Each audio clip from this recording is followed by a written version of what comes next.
বড় ডিসপ্লে আর type C charging port নিয়ে বাজারে এখন সিম্ফনি L137, যাতে ডিসপ্লে হিসেবে পেয়ে যাবেন 2.4 ইঞ্চেস এর ডিসপ্লে আর ব্যবহার করতে পারবেন 2টা সিম। ব্যাটারি হিসেবে লিথিয়াম আয়নের 2500 মিলিঅ্যাম্পিয়ারের ব্যাটারি আছে এই ফিচার ফোনটিতে।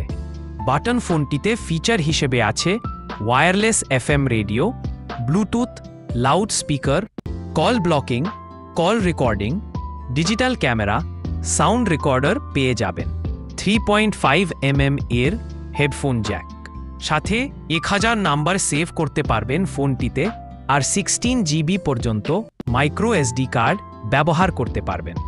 ফোনটির বক্স এর ভেতরে পেয়ে যাবেন হ্যান্ডসেট, ব্যাটারি চার্জার আর ওয়ারেন্টি কার্ড। 1 বছরের ওয়ারেন্টি সহ ফোনটি পেয়ে যাবেন 1390 টাকায়, যা বাজার ভেদে কিছুটা কম বেশি হতে পারে। প্রতিনিয়ত নতুন নতুন ফোন ও ডিভাইসের দাম ও স্পেসিফিকেশন এর আপডেট পেতে সাবস্ক্রাইব করুন আমাদের টেকশত চ্যানেলটিতে।